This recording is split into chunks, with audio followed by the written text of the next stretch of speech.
Process of photosynthesis. The process of photosynthesis, it occur in mesophyll cells of the leaf. Beta, in dicot plants, mesophyll cells are of two types, palisade mesophyll and spongy mesophyll. These both type of mesophyll cells, they contain chloroplast in them. So, chlorophyll pigment is present in these mesophyll cells, and this is the site of photosynthesis.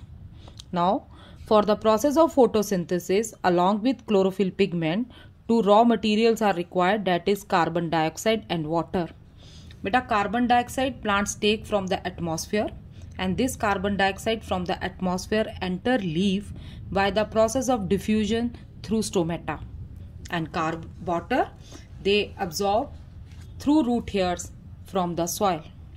And once root hairs absorb water from the soil, same water is transported to leaves through xylem tissue, and the process is called ascent of sap.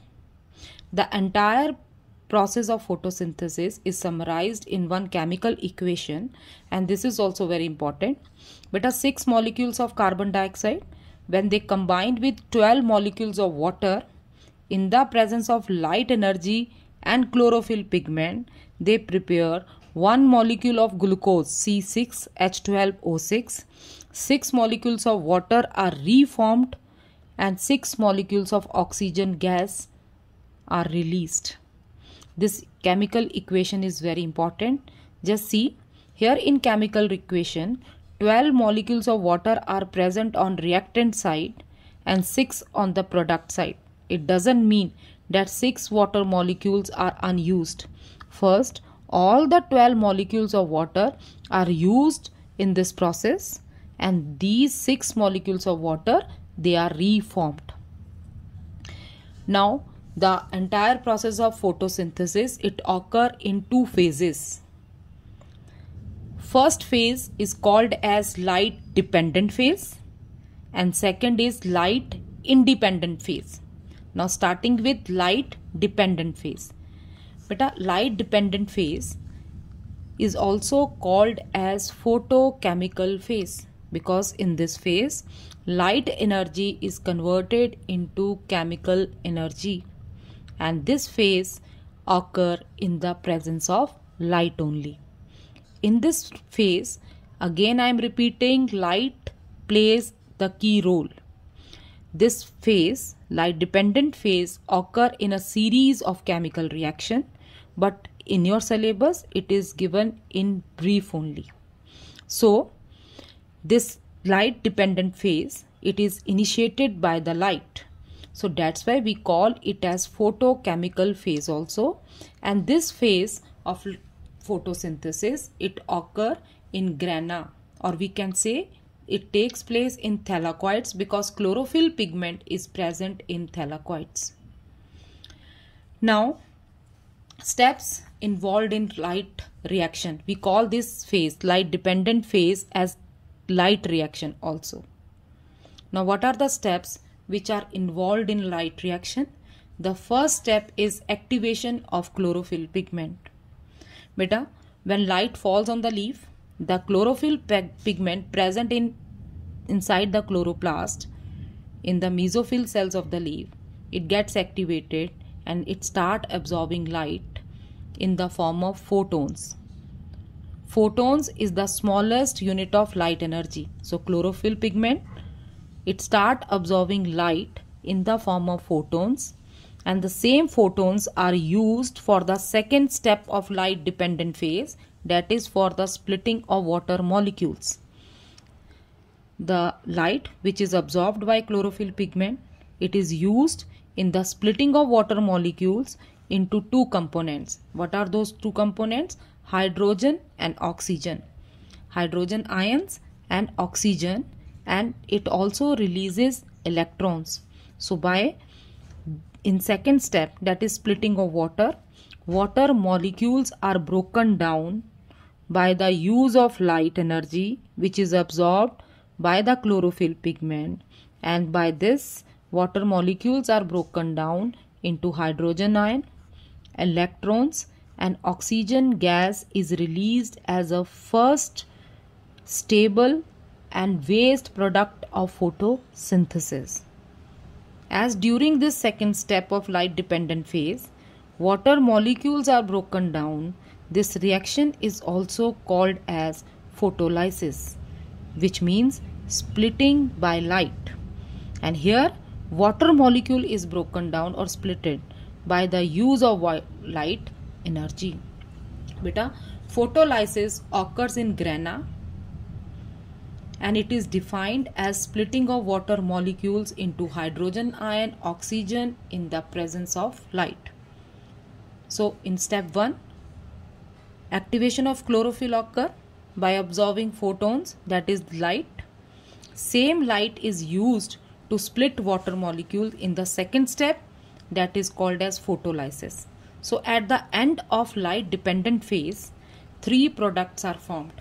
First, hydrogen ion, which are released by the breaking down of water molecule. These hydrogen ion are picked by NADP, nicotinamide adenine dinucleotide phosphate. This compound picked hydrogen ion which were formed by the splitting of water molecules, and it is converted into reduced NADP. This reduced NADP will provide hydrogen for the reduction of carbon dioxide in the second phase of photosynthesis. So, one of the end product of light reaction is the production of reduced NADP, that is by the addition of hydrogen ion to NADP. Now second is oxygen gas is released and it is a waste product, so it is released to the atmosphere. Now third, the electrons which are released by the photolysis of water, they are used to convert ADP, that is adenosine diphosphate, into ATP, adenosine triphosphate, by the addition of one phosphate or inorganic phosphate to it. This reaction or this process in which inorganic phosphate is added to adenosine diphosphate to convert it into adenosine triphosphate, it is called as phosphorylation reaction, and as it also occurs in the presence of light, we call it as photophosphorylation. This ATP which is formed at the end of light reaction is also used for energy purpose for the next phase of photosynthesis. So at the end of light reaction, 3 products are formed, out of which oxygen gas is released as a waste product.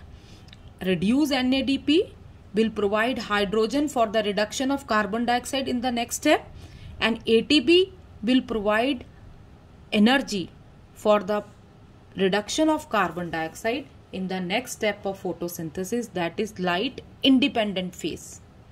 Now the second phase of photosynthesis is called as light independent phase, or we call it as biosynthetic phase.